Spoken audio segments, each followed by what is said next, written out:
Okay, welcome back to another video. In this video, I'm going to be doing a review on the Ultimate Ears EpicBoom. This retails for £330 and has just come out here in the UK. Quite a decent, quite tall, this thing, almost like the Sonos Move dimensions. Very, very similar.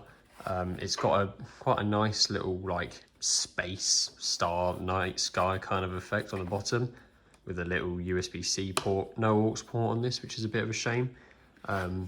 But yeah, EpicBoom, quite a nice design there at the bottom. Obviously the standard Ultimate Ears massive up and down volume buttons. At the top you've got a power button, Bluetooth button, NFC, microphone. This is like outdoor indoor mode, so it kind of makes the sound project a bit further. You tend to get slightly less bass as well, to my ears anyway, when you're actually listening to it inside. If you mess around with this, it just kind of sounds like the sound travels further, but maybe not as high quality. And then you've got the play, pause, and the Ultimate Ears magic button, as they call it. Around the back, you've also got this strap, which is connected here, with some Ultimate Ears branding on it for carrying around. So quite a simple design, but also quite nice, made of nice materials. This isn't like plastic as such, it's like a strong rubbery material, kind of the same with the rest of the speaker, obviously like a mesh on the side. Nice design, and it does stand out.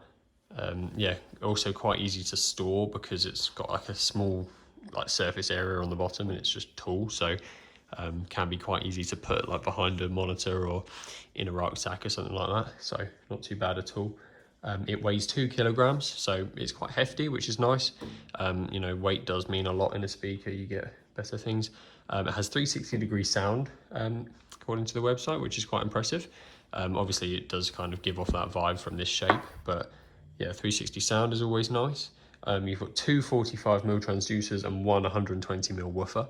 So a decent sized woofer as well, which is nice to hopefully get some nice bass out of this thing. 95 decibels outdoor sound and 94 inside, so hardly any difference really.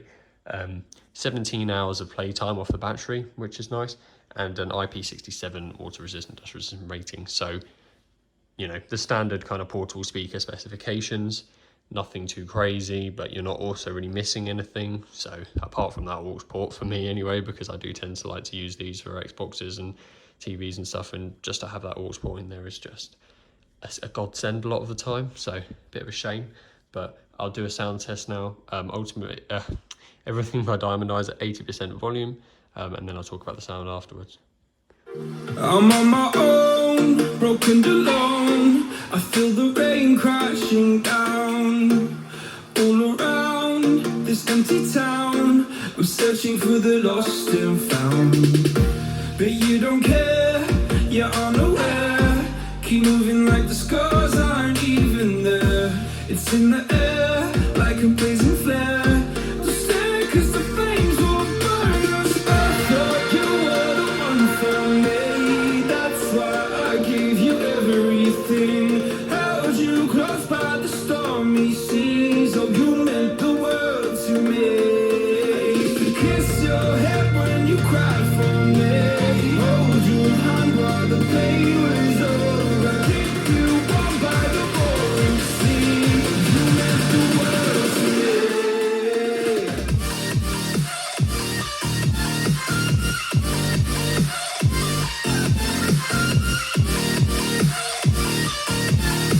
Oh, you meant the world to me.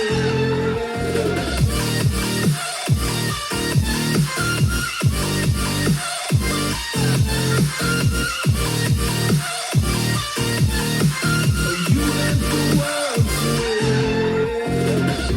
My darling dear, you're never here. When I'm in pain, you hide and disappear like shadows in. Okay, so yeah, that's the sound test. I also personally really think this song by Diamond Eyes here is actually really good for these sound tests as well. You get like 2 comments a day of people saying horrible music choice, God, why do people play this music?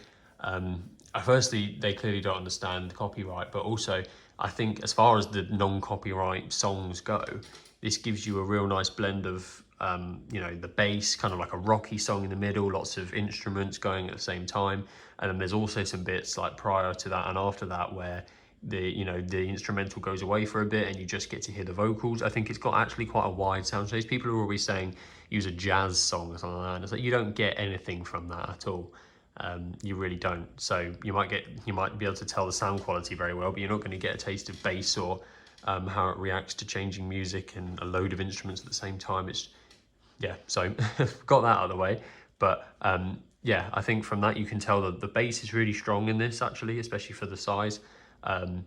Quite a similar sound. I wish I had the Sonos Move here now, but quite a similar sound to that, but just, slightly less money, and also a bit more of a portable, a bit more of a rugged design going on here.